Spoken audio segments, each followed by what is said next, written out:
영접하면 풀린다라는 제목으로 하나님 말씀 증거하도록 하겠습니다. 이 시대의 특징이 영적 거역의 시대입니다. 그래서 다 거역합니다. 그래서 거부의 영이 있고요. 삐딱합니다. 다들 거절의 영이 있고 또 거역의 영이 크게 지배하는 것 같습니다. 그래서 사람들 말마다 안 해, 못 해, 뭐 네가 뭔데 뭐 이런 거 되게 많이 얘기합니다. 인정 안 하려고 그러고 상대방을 영접 안 하려고 그럽니다. 그러니까 어떤 일이 벌어지죠? 영접을 안 하니까 믿음이 깨지죠. 관계가 깨지고. 관계가 깨지니까 다 무너지게 된다라는 것입니다. 그런 걸 우리가 경험하고 있다라는 거예요. 사회에서 국가에서 크리스찬의 삶이 어떤 것인가? 특별히 공식적인 삶을 말하겠죠. 마른 뼈가 큰 군대가 되었습니다. 왜 그렇게 했죠? 왜? 목적이 뭡니까? 하나됨과 화평을 위해서. 그게 사명이라 그랬죠. 그러니까 우리도 이 땅에서 하나됨과 화평을 이루는 어떤 사다리 역할을 해야 된다는 것입니다. 그게 사명이라는 거예요. 그러기 위해서는 믿음이 깨져도 안 되고 관계가 깨져도 안 되고 무너지는 것들을 바로 세우는 크리스찬이 돼야 된다. 오늘 그 내용입니다. 크게 입장에서 두 가지로 한번 살피겠습니다. 하나는 내가 팔로우 입장일 때가 있죠. 그럴 때 리더십에 대해서 어떤 태도를 가져야 되느냐. 또 내가 리더일 때가 있죠. 그럴 때는 팔로워에 대해서 어떤 태도를 가져야 되느냐. 이 두 가지를 보면 도움이 된다고 생각을 합니다. 첫 번째는 팔로워로서 우리 대부분 팔로우죠. 뭐 리더로 하는 일이 뭐 더 적겠죠. 그때 어찌 살아야 될 것인가. 첫 번째는 거역하는 버릇을 버려야 된다. 또 다른 말로 하면은 영접해야 된다는 것입니다. 뭐든지 받아들이는 거, 수용하는 거, 그러면 풀린다라는 것입니다. 우리는 거역하기 때문에 잠깐만 관계가 깨지는 거예요. 지금도 불행한 사람들 보면 성격이 거절을 잘해요. 뭐 싫어, 안 해, 못 해. 네가 뭔데, 뭐 때문에. 뭐 이런 사람들 보면은 그 가족인데도 멀리 하고 싶어져요. 가까이 가기 싫고. 강아지 왜 좋아해요? 강아지 영접하잖아. 개가 특징이 뭔지 알아요? 무조건 영접해요. 주인은 뭐 이유도 몰라 영접해요. 막 혼내도 영접하고. 그래서 거기서 위를 얻는 거 아닙니까? 그러니까 개같이만 살라고. 다 영접하면요, 다 풀리게 돼 있다라는 것입니다. 지금 보십시오. 부모에게 거역해요. 그러니까 가정이 무너지잖아요. 학생들이 선생님을 거역해요. 나 그거 처음부터 이상하다 그랬어요. 무슨 학생 인권 뭐 이러면서 자꾸 선생님들 거역하고 뭐 사진 찍어 올리고. 그럼 교권이 무너지고 나중에 학교가 무너지잖아요. 그럼 학생 손해지 뭐. 안 그렇습니까? 다 무너지잖아요. 교수에게 삿대질하면 대학이 무너지잖아요. 회사도 마찬가지죠. 자기 상관에게 자꾸만 거역하고 대들면 회사가 망하겠지. 무너지겠죠. 그럼 결과적으로 피해는 또 나한테 오지 않겠습니까? 결국은 배후에는 마귀가 있다는 것입니다. 마귀는 파괴자고 죽이는 자입니다. 그래서 파괴를 잘하는 건 마귀고요. 세우는 걸 잘하는 건 하나님이셔요. 하나됨과 화평은 하나님이 하시는 일이고 이유가 뭔지 모르지만 하여튼 무너지게 만들고 파괴하게 만드는 거는 마귀가 있다는 것입니다. 우리는 죄성이 있기 때문에 그냥 가만 놔둬도 파괴하는 데 강합니다. 무너뜨리는 데 훨씬 강해요. 우리의 에너지가 있는데 순종하는 데도 에너지가 필요하지만 불순종하는 데도 에너지가 필요한 거 아시죠? 여러분 죄 짓는 데도 꽤 에너지가 필요합니다.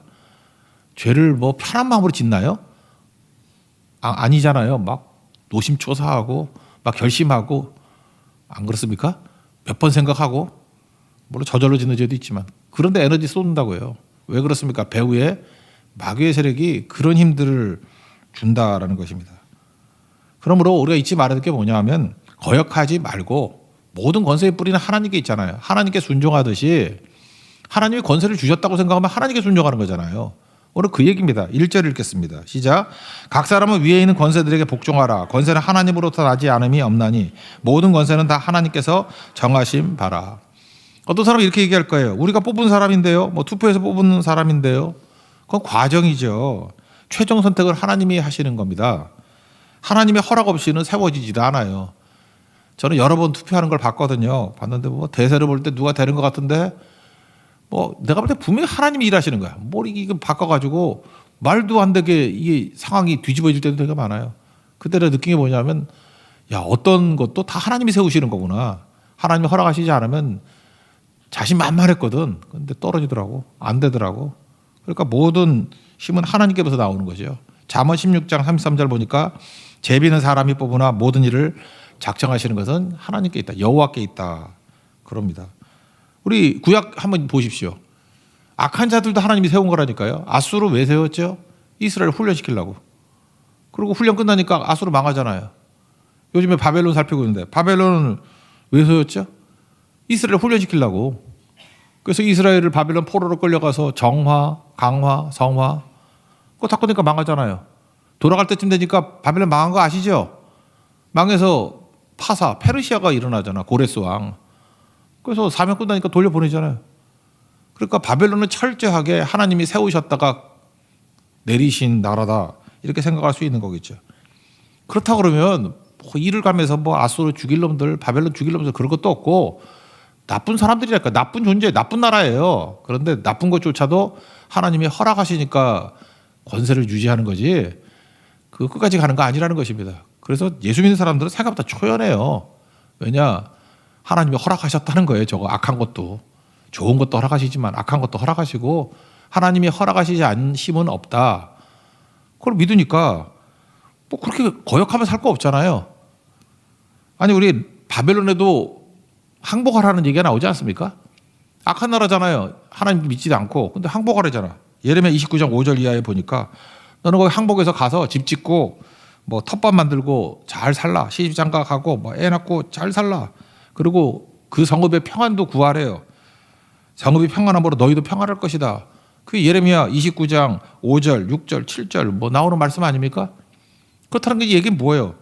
굳이 거역하지 말고 하나님이 다 필요하니까 포로도 끌려가게 하는 거고 우리 식으로 하면 뭐 필요하니까 병도 드는 거고 필요하니까 종종 망하기도 하는 거고 필요하니까 외롭게도 되는 거고 그 시기를 잘 보내. 하나님이 허락하신 거야. 그러니까 그때 하나님 허락하신 거를 순종하며 가다 보면 주님께서 이유도 깨닫게 만드시고 끝나면 건져주신다니까요. 그러니까 세상 권력에 대해서도 마찬가지. 너무 거역하는 버릇 갖지 말라고요. 뭐 시작부터 뭐 사소한 일 갖고 뭐 잠깐 덤비고 이러는 건 내가 볼 때 크리스찬의 모습은 아닌 것 같아. 왜 힘을 그런 데 써요? 하나님께서 주신 건설적인 데 써야 되는 거죠. 힘이 하나님께서 나온다는 거 주기도문 맨날 외우잖아요. 마지막이 뭐예요? 나라와 권세와 영광이 아버지께 영원히 있사옵나이다. 아멘 그러잖아요. 나라, 권세, 영광 누구에게 있어요? 아버지께 있다고. 하나님 아버지께 있다는데 권세가 아버지께 있다며 고백하잖아요 맨날. 근데 뭘 딴소리예요? 그렇잖아요. 그래서 세상 권세에 대해서 뭐 연연할 것도 없어요. 뭐 미국 대통령, 뭐 푸틴, 시진핑 뭐. 제가 교만해서가 아니라 난 사실 그 친구도 우습거든. 난 우스워요. 그거 뭐 하나님 손에 있는 거지 뭐. 그래서 가끔마다 이렇게 봐요. 저 어떻게 쓰임 받으려고 저러나. 잘 보면은 자기들은 뭘 하고 있는 것 같이 보이는데 하나님의 계획 안에서 움직이는 것들이 보이잖아요. 그렇다고 그걸 두려워할 게 아니라 하나님을 두려워해야지. 그러니까 하나님께 물어야죠. 주님 어떤 자세를 갖고 어떻게 대비해야 되겠습니까? 그거죠. 사람의 힘으로 막는 게 아니에요. 하나님이 막아주시고 하나님이 열어주시고 그런다고. 그러니까 여러분들 거역하지 마십시오. 거역하는 영이 아니라 하나님의 뜻을 영접하고 하나님 말씀을 영접하고 하나님의 뜻을 영접하는 그런 인생이 돼야 된다. 이게 첫 번째예요. 영접하면 풀립니다. 여러분 인생이 고난 중에도 영접하면 풀려요.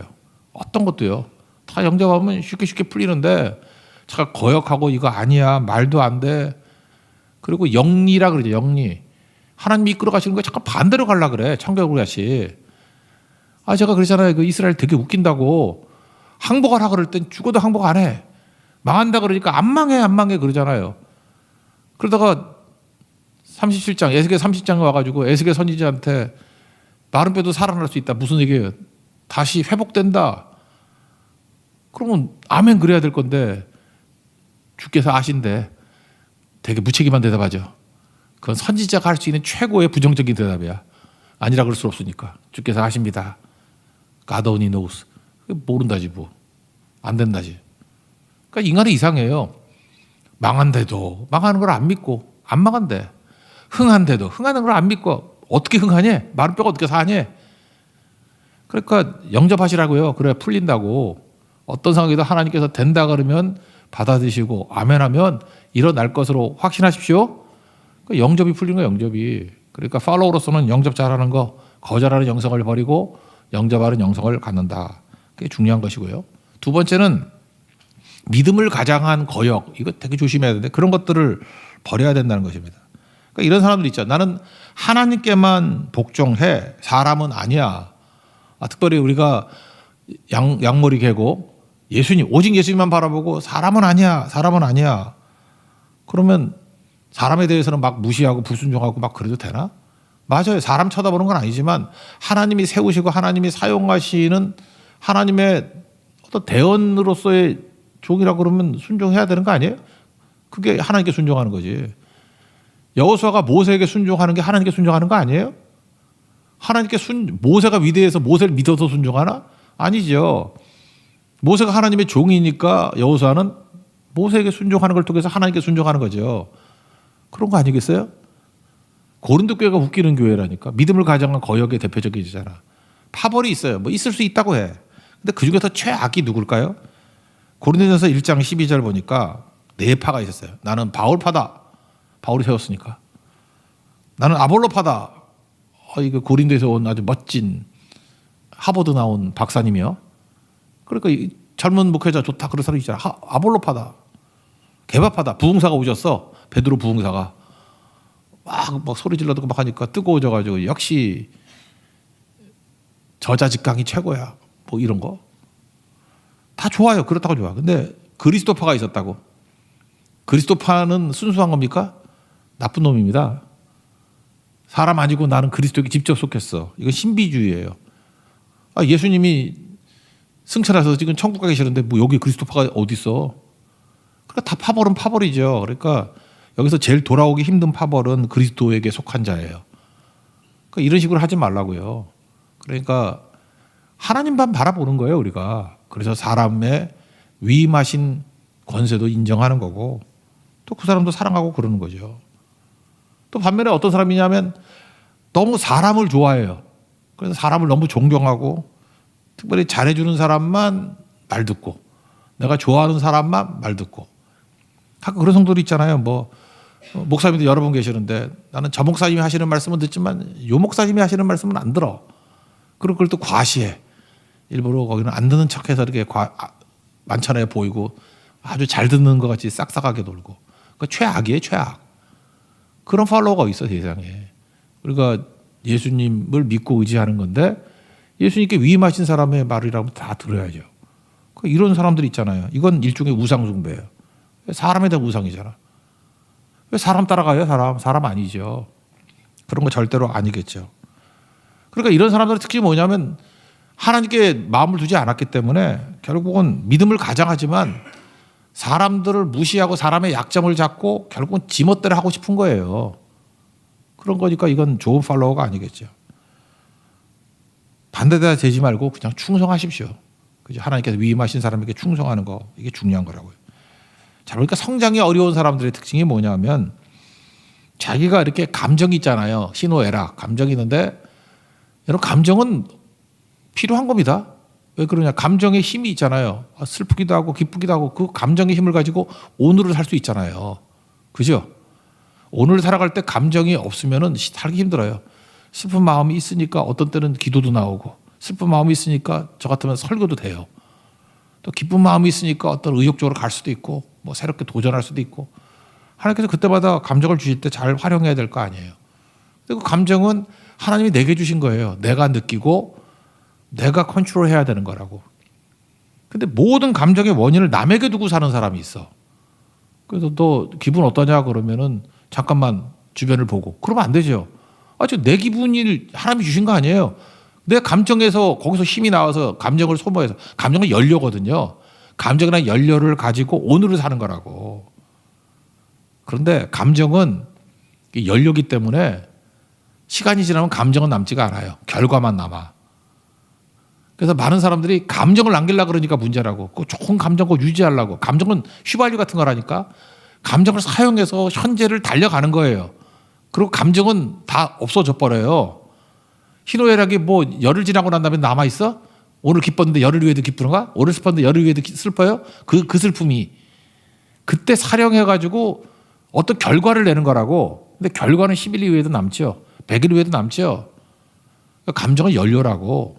그래서 오늘을 사는 거라고요. 근데 그 감정을 하나님이 내게 주신 거거든, 연료를. 그래서 그 감정의 연료를 잘 사용해서 오늘을 힘차게 살아가는 게 크리스찬의 모습인데, 감정의 원인을 남에게 두고 산다 그러는 건 뭐예요? 맨날 그 연료를 꽂아다가 사는 거 아니야.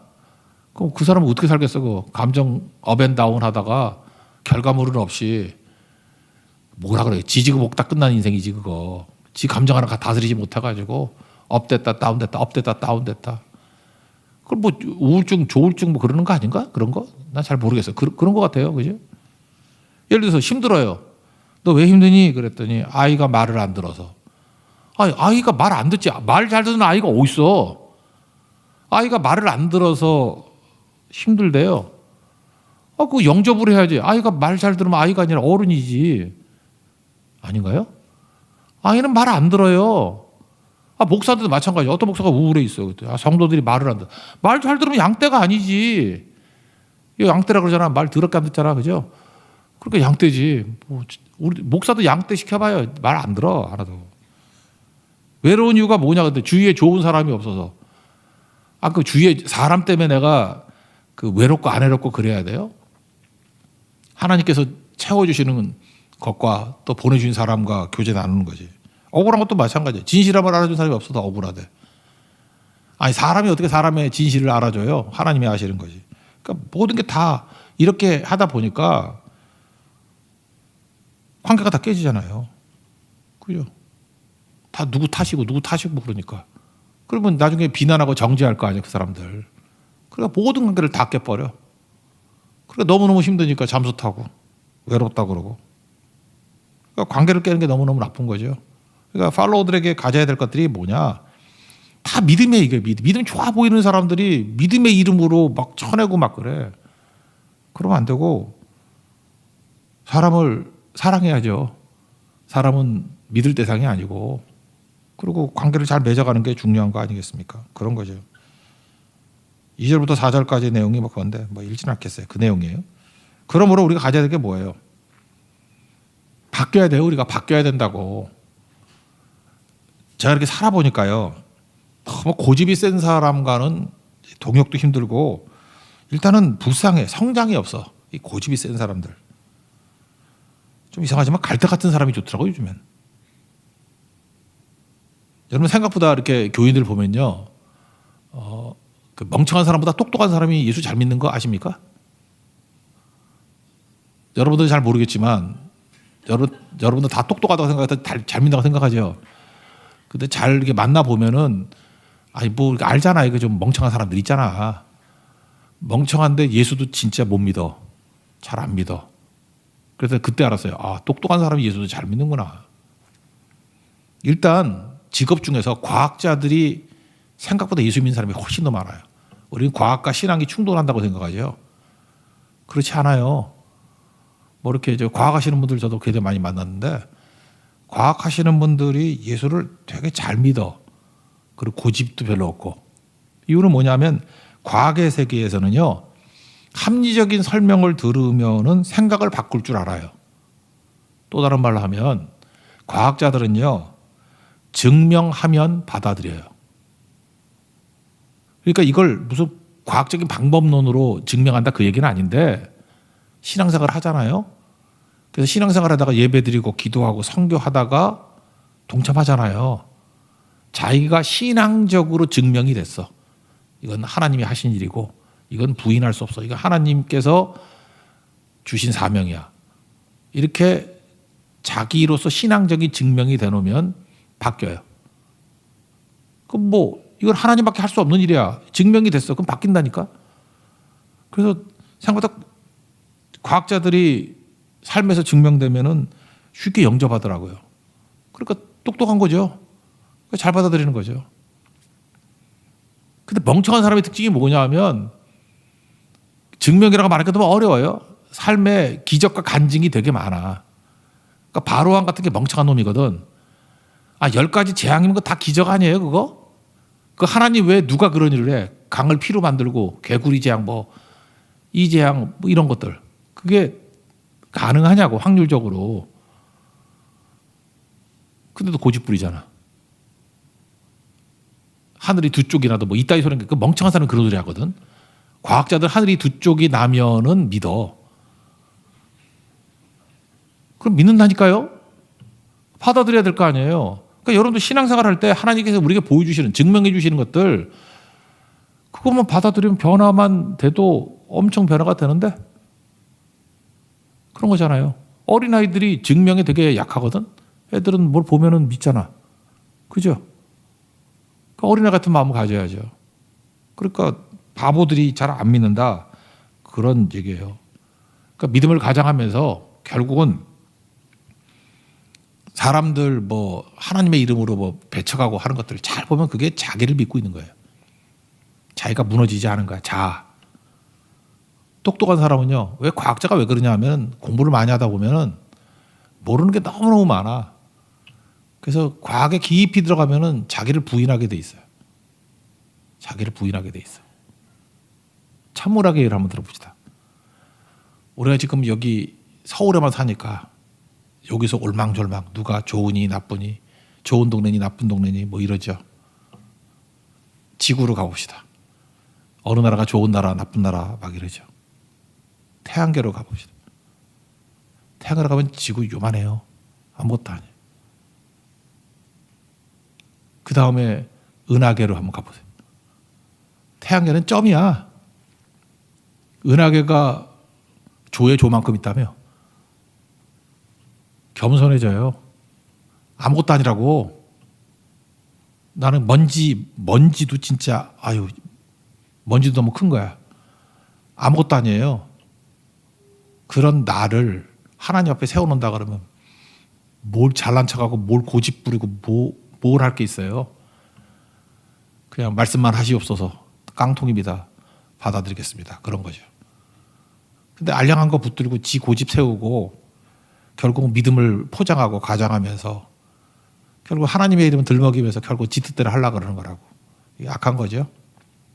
그러니까 믿음을 가장한 거역 이런 거 하면 안 된다. 그런 거고요. 세 번째는 이 팔로우들도 권위가 있어야 됩니다. 권위는 뭐겠어요? 일단 뭐 순종하고 충성하고 그러면 권위가 생기겠죠. 요셉 보세요. 하나님 앞에 정직하니까. 창세기 39장에 보니까 뭐 보디발도 그 함부로 못 하잖아. 종인데도 하나님이 함께 하심을 봤다 그러고, 감옥에 들어갔을 때도 간수장이 함부로 못 하잖아요. 뭐 하나님이 함께 하심을 봤다 그러고. 그러니까 뭐 권위가 있다는 거 아니에요? 팔로우 권위가 있어야 된다는 것입니다. 함부로 살지 마십시오. 팔로우 권위가 생기기 위해서 필요한 게 뭐냐면 성실해야 돼요. 일단 성실한 사람 누가 건드려? 실력이 있으면 건들지 못하죠.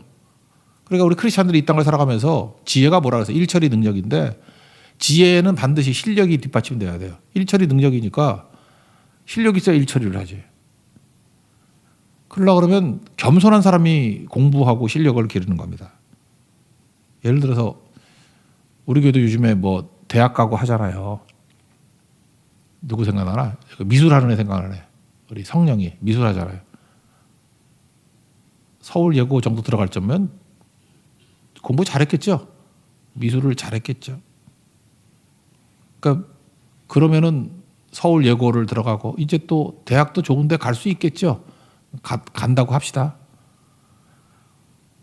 미대 가는 실력이 있고요. 이제 10년, 20년 지나고 난 다음에 미술로 먹고 사는 실력은 다른 거예요. 미대 들어간 사람이 1000명이라 그러면 미술로 먹고 사는 사람은 50명도 안 되는 것 같아.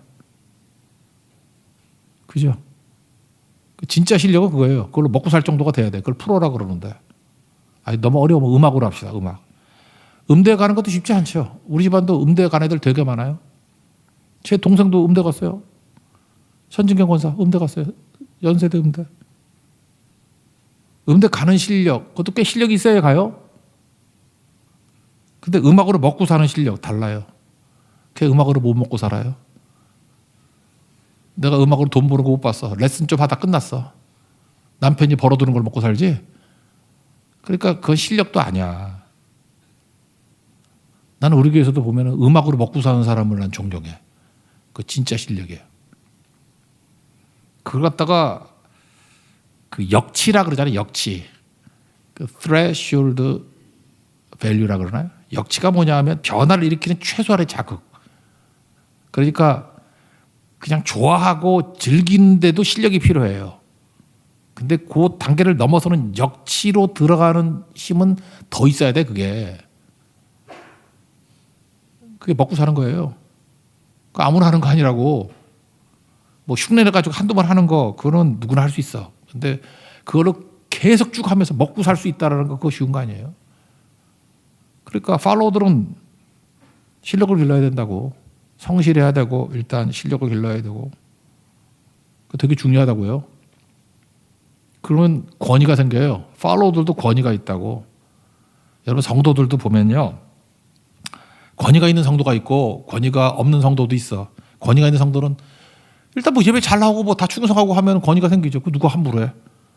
그 자체가 권위죠. 그리고 뭘 맡기면 되게 잘해. 권위가 생기죠.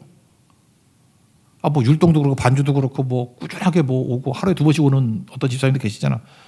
그러면 그건 누가 뭐래도 그 자체로 권위가 있는 거라고. 그 권위가 뭐예요? 성실의 권위. 또 그다음에 뭐 아무거나 노래 치면 막 그냥 엄청나게 피아노 잘 치고 하면 약간 기죽지. 그 실력으로 인한 권위. 뭐 그런 거죠. 그러니까 여러분들 이 세상을 살아가면서 이 팔로워가 될 때는 팔로워의 권위가 있어야 돼요. 특별히 요셉과 다니엘 생각하세요. 성실성, 믿음, 분명히 실력도 있었죠. 이게 팔로워들이라고. 크리스찬들은 그런 인생을 살아야 된다는 것입니다. 취미하듯이 살지 마세요. 적어도 자기 전공 분야에 있어서는 탁월해야 됩니다. 그냥 남들과 비슷한 수준에서 뭐 대충 아닐걸? 그런 거죠. 그래서 팔로워들도 권위가 필요하다. 오소리티가 필요하다.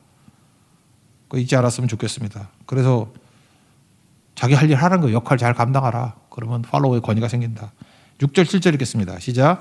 너희가 조세를 바치는 것도 이로 말미암음이라. 그들이 하나님의 일꾼이 되어 바로 이 일에 항상 힘쓰느니라. 모든 자에게 줄 것은 주되 조세를 받을 자에게는 조세를 바치고 관세를 받을 자에게는 관세를 바치고 두려워할 자를 두려워하며 존경할 자를 존경하라. 뭐 역할 감당하라 그런 거죠.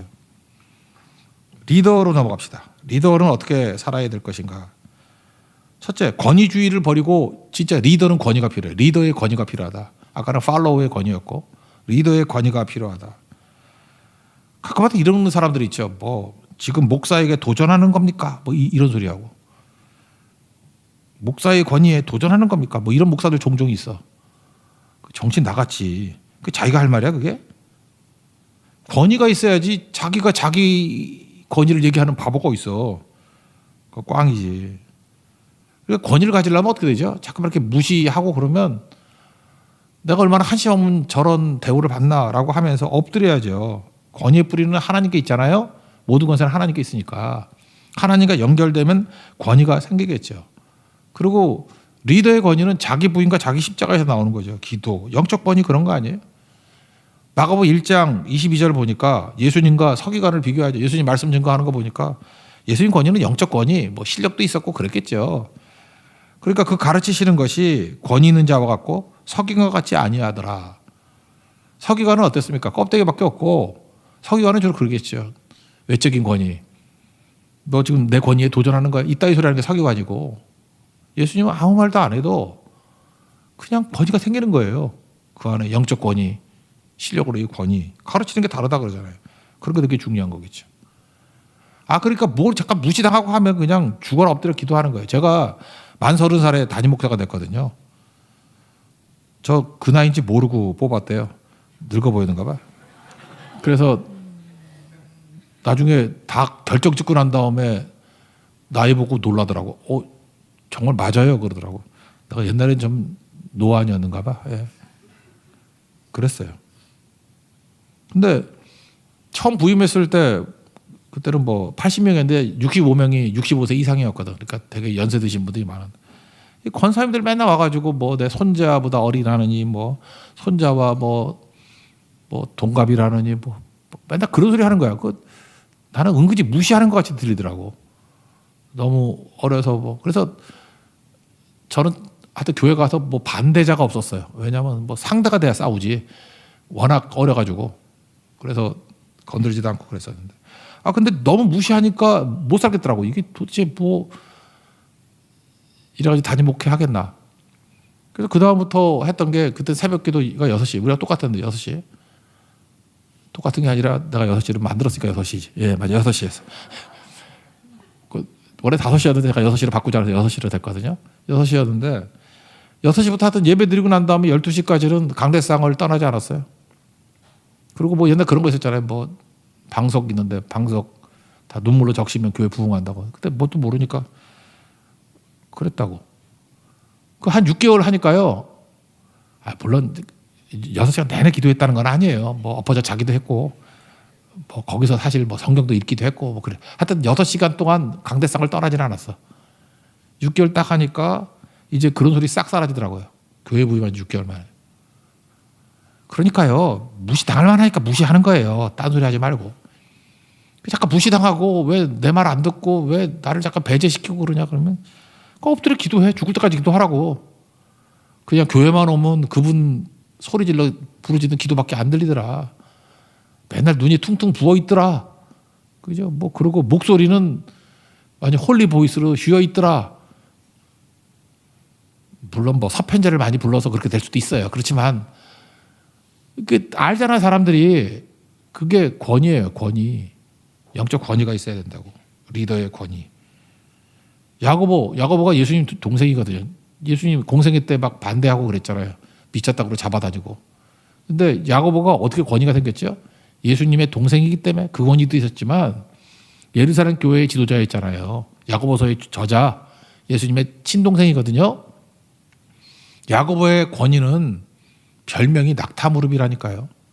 기도를 얼마나 많이 했는지 이 무릎이 관절이 막 튀어나오고 그랬대. 그 앉았던 자리가 막 파이고. 그게 권위지 뭐 딴 게 권위예요? 그러니까 야고보의 권위는 기도에서 나왔다고. 그러니까 뭐가 됐든 권위가 있어야죠.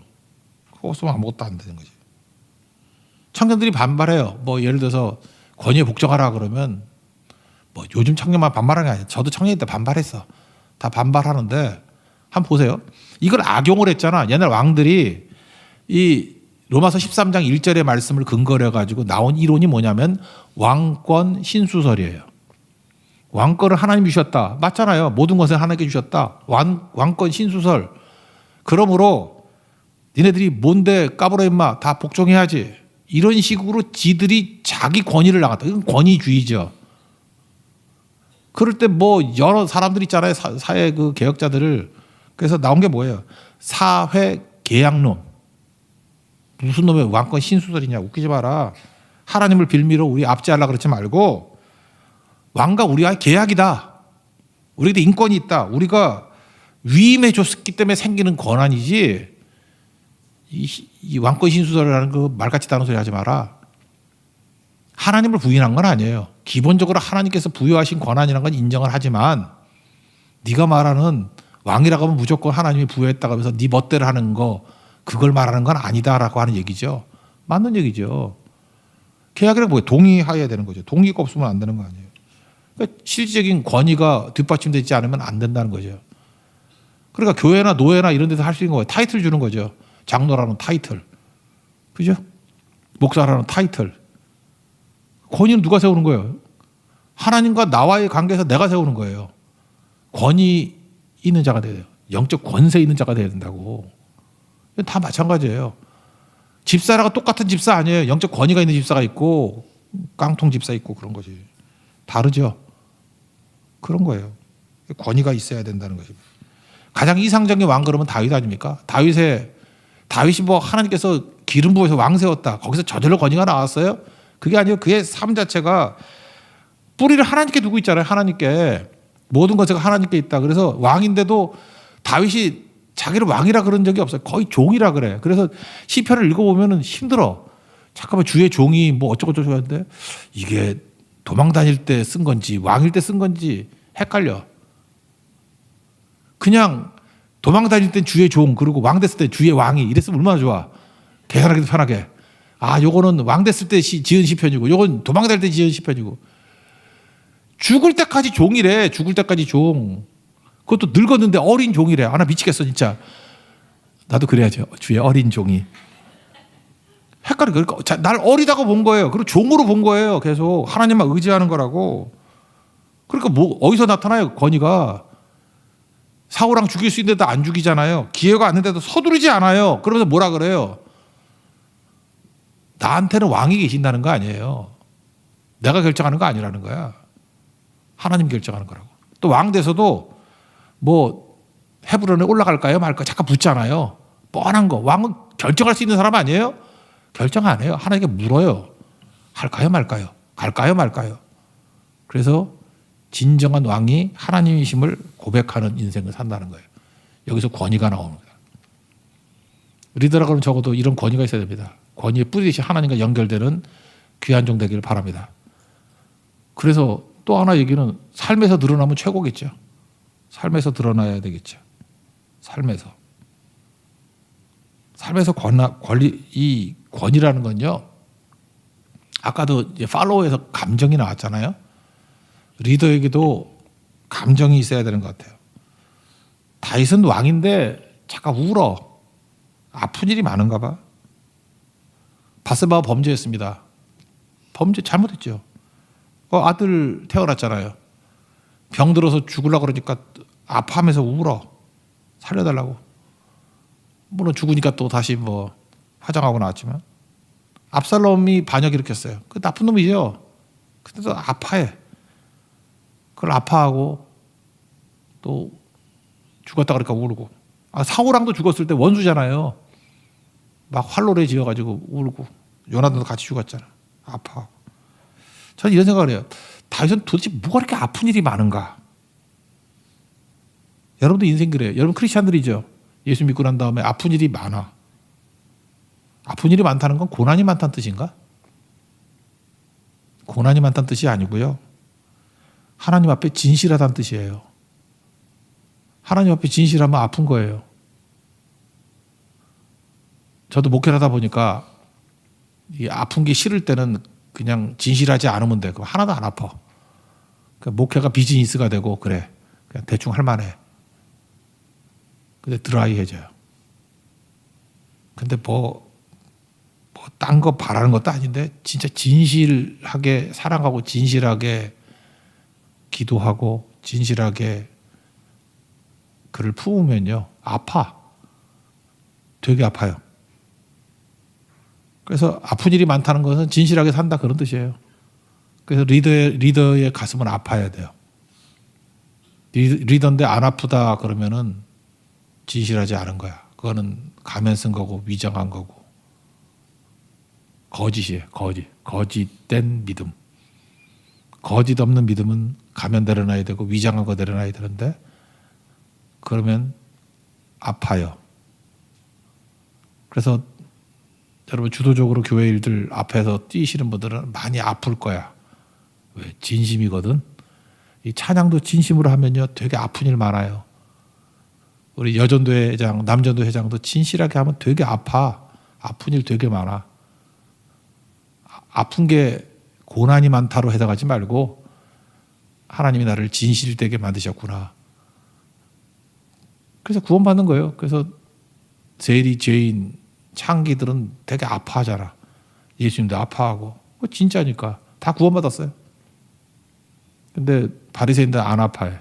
예수님 비유하잖아요. 세례 요한 할 때 나왔죠. 피리를 불어도 춤 안 추고 고글에도 뭐 울지도 않고. 가짜니까. 진심 아니면은 안 아파요. 그래서 여러분들 아픔을 고난의 결과라고 생각하지 말고 하나님이 나를 진실되게 만드셨구나. 그래서 여러분 언제 울어요? 자녀들 뭐 힘들 때 울지 않나? 진심이니까. 그죠? 그리고 여러분 진심인 사람들 만나보세요. 잠깐만 슬픈 일이 많아진다는 얘기는 내 인생이 가짜에서 진심으로 바뀌고 있구나. 이제 꽃필 일만 남았어요. 열매 거두게 될 거고 승리하게 될 것입니다. 그게 사는 겁니다. 리더로서 능력 있게 살아갈 수 있는 하나님의 거룩한 종 되기를 바랍니다. 자리에서 일어나겠습니다. 예수로 사는 인생 찬양하겠습니다.